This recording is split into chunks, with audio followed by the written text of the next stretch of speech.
έχουμε μέλλον. Το μέλλον τελειώνει, δεν τελειώνει. Πάμε.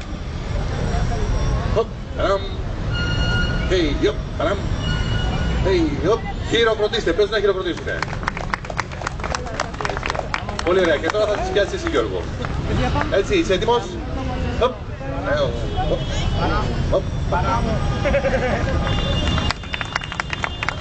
Και τώρα είναι το σοκαριστικό μέρος αυτής της παράστασης ζογκλέρ.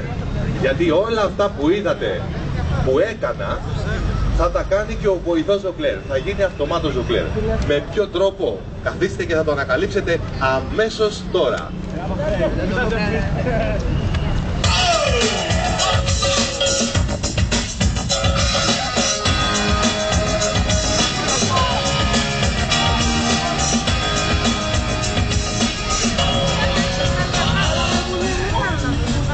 Ένα τσαντάκι.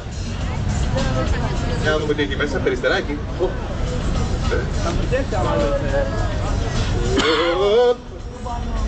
Τι είναι αυτό, παιδιά, τι γίνεται? Τι είναι? Είναι, παιδιά, ένα γυλαίκο. Ένα γυλαίκο, όπου αυτό το γυλαίκο, Γιώργο, πέρασε εδώ κοντά μου και κάθισε μπροστά μου. Θα το φορέσεις εσύ, αλλά θέλω πρώτα να κάνεις τα χέρια σου έτσι. Πάρα πολύ ωραία. Θα φορέσεις λοιπόν αυτό το γυλαίκο.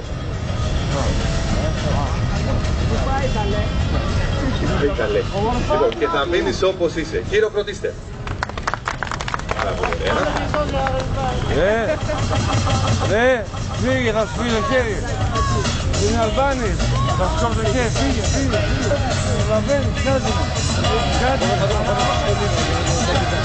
Οκ. Και τώρα θα ήθελα παρακαλώ πολύ έναν εθελοντή από το κοινό ακόμα για να γίνει ο βοηθός του ζογκλέρ. Ήρθε μόνος του, αυτό σημαίνει εθελοντής. Χειροκροτήστε. Μόνος του ήρθε.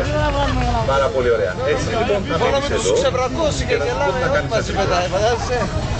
Θα πάρεις λοιπόν αυτές τις κορίνες εδώ πέρα. Πάρα πολύ ωραία.